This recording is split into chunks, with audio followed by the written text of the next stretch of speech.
আসসালামু আলাইকুম বন্ধুরা, সবাই কেমন আছেন? আমি চলে আসলাম বগুড়া শহরে সবচেয়ে কলার একটা বড় একটা বাজারে। আর এই জায়গা থেকে বিভিন্ন গ্রামগঞ্জে কলা চলে যায়। আপনারা ভিডিওর মাধ্যমে আরো জানতে পারবেন। ফুল ভিডিও দেখতে থাকুন। আসসালামু আলাইকুম। ওয়ালাইকুম আসসালাম। আচ্ছা, আপনি এই কলা কত দূর থেকে নিয়ে আসছেন? ওই পাবনা শহর থেকে। পাবনা শহর থেকে? প্রতিদিনই কি নিয়ে আসেন এই জায়গাত কলা? প্রতিদিনই আনি। প্রতিদিনই এই জায়গাত কলা নিয়ে আসেন। আর এই বাজারটা কখন থেকে কখন পর্যন্ত লাগে? এ ধরো ভোর থেকে 9টা পর্যন্ত। ভোর থেকে 9টা পর্যন্ত কলা? হ্যাঁ, ওই 6টা থেকে 9টা পর্যন্ত কলার বাজার প্রতিদিনই লাগে? প্রতিদিনই লাগে। আর এই বাজারের নাম কি? চালোপাড়া চাষি বাজার। চেলোপাড়া চাষি বাজার এই বাজারের নাম। প্রতিদিনই এই জায়গাত খালি কলারই আমদানি? হ্যাঁ, কলারই আমদানি। ও আচ্ছা, ঠিক আছে, ধন্যবাদ। ভালো। এখানে পণ ভাও বিক্রি হয়। কোন ভাও বিক্রি হয়? 80 পিস সমান এক পণ। 80 পিস সমান কলা 1 পণ এক কলা। পণ। আর এই সিস্টেমেই বিক্রি হয়? আর হালি সিস্টেমে বিক্রি হয়? খালি খুচরা দোকানদাররা বিক্রি করে। খুচরো দোকানদাররা বিক্রি করে? বিক্রি করে। আপনারা এই জায়গাত বিক্রি যত কলা দেখতেছেন সব কলা কোন সিস্টেমে বিক্রি হয়? পণ সিস্টেমে 2 পণ করে খাচ্ছি, 3 পণ করে খাচ্ছি, সিস্টেম করা আছে এখানে। হ্যাঁ।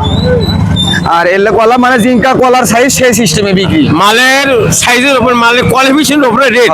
আপনার 10 টাকা হালিও আছে, আবার 50 টাকা হালি কলা আছে। বুঝতে পারছেন? মালের সাইজের উপরে দাম। মালের সাইজের উপর দাম? হ্যাঁ, রেট ছোট বড় এলোমেলো করা আছে, ওইভাবে নিতে হয়। ওইভাবেই নিতে হয় এই কলা? এক খাসি কলের ভেতর 3 সাইজ কলা থাকে। 3 সাইজ? 3 সাইজ। একটা আছে 1000টা পণ কিনলাম, ওর ভেতরে আপনার 30টা পণের কলাও আছে, হালি কলা আছে। তাহলে আমরা এইভাবে এক মুঠে নিয়ে যাই, কিন্তু সিন্নি বিন্যাস করে পর্যায়ক্রমে সাইজ করে বেচতে হয়। আমাদের শিপ ঘামে যাচ্ছে। কলা বেচে কি এখন লাভ হচ্ছে না লস? এখন যারা পাইকারি আনিচ্ছে তাদেরও লাভ ভালো হচ্ছে না, যারা খুচরা সার্ভিস তাদেরও ভালো হচ্ছে না, কেউ সুখে নাই। মানে কলা বেচে তেমন বেনিফিট হচ্ছে না। বেনিফিট হচ্ছে না? না, কিন্তু হতাশ হবার কারণ নাই, ছেড়ে দিলেও হবে না ব্যবসা। রমজান মাস উপলক্ষে নাকি বা মানুষের বলিচ্ছে যে কলার দাম বেশি? এখন বেশি শোনেন, আমি বলছি 20 কিলোর ভেতর, বগুড়াতে 20 কিলোর ভেতর কোনো কলা উৎপাদন কম, চাহিদা অনুপাতে উৎপাদন কম।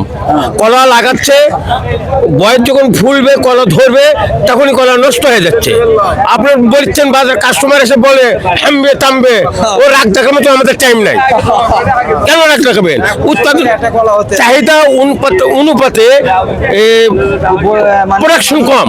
মানুষ বলতিছে যে হলো যে রমজান মাস আসলেই নাকি কলার দাম বাড়তিছে। ও সমস্যা আমি মেসেজকে বলেন, আমি ভূতের পেশাল আমরা শুনবো না। বাগানের দান, বাগানেতে মাল প্রোডাক্ট দেখেন, দেখে মাঠ পর্যায়ে আপনি সাংবাদিকদের কথা বলেন। হ্যালো বন্ধুরা, আমার ভিডিওটা যদি ভালো লাগে থাকে তাহলে অবশ্যই লাইক করবেন, শেয়ার করবেন এবং ফলো দিয়ে পাশে থাকবেন। ধন্যবাদ।